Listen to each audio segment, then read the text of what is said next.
I mean, what were you telling me that Conor McGregor was mad at me for something?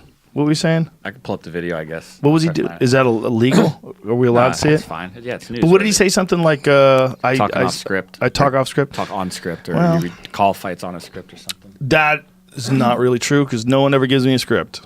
That's a fact. I mean, I don't know what exactly he said, but maybe he just didn't like my commentary. I bet he likes it when he wins. Right? You know, you got his picture up in your right here in the what do you call this place? In the studio. The actual quote is, "I'd like him to call a fight how he sees it correctly instead of reading off a script, though." Well, that's that's his perception. I understand what he's saying.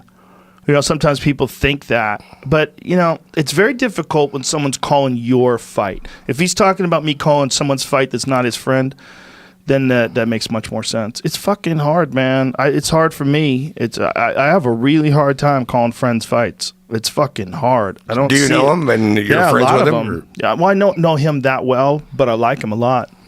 I respect. It's fun to watch him fight. That's for sure. Do you want me to play the clip? Yeah, sure. Go ahead, play it. Man, he's got a great following, he's got crazy insight, great guests. Maybe at some stage in the game, who knows? Everybody's waiting for it. I'd like him to call a fight how he sees it, correct? Yeah. Reading off a script though. Yeah. The Diaz rematch, it was like he was reading off the first fight.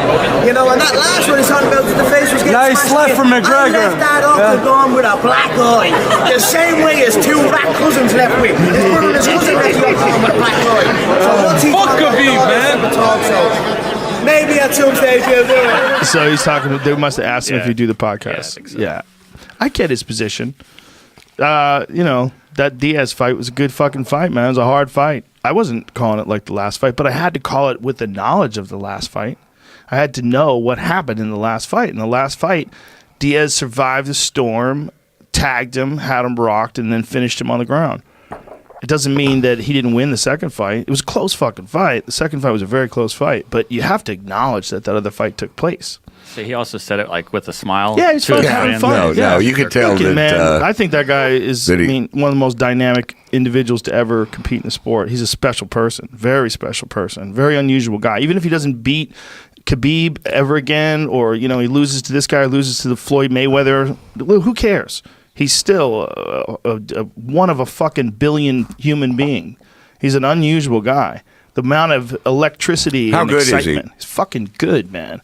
He starched Jose Aldo, who's one of the greatest featherweights, if not the greatest, next to Max Holloway of all time. Starched him with one punch. When Aldo was the fucking man. I mean, he was the man. He was smashing everybody for years. And Conor talked so much shit to him and climbed so deep inside his head and infuriated him to the point where he was so emotional. And he came charging at Conor. And Conor just slipped back and bank, dropped like the best one-punch knockout in the history of the sport. Oh, no shit. Oh, 100%, because it was so significant. There was so much hype behind it. It was a guy where like, how good is this guy? Is this guy really the next big thing? Or is he going to fall apart when he meets a real champion like Aldo? And then he knocks him out with one fucking punch. Blap! It was crazy. And then hammer fists him while he's out when he's on the ground. I mean, it was definitive, right? It took like 14 seconds. The first set? 14 seconds into the first round. He throws a hopping side kick. He's gauging the distance. He's got like this karate stance. And then he sees Jose load up. Here, you can watch it right here. He sees Jose load up. And when he sees Jose load up, he had this fight won. Go ahead, play it.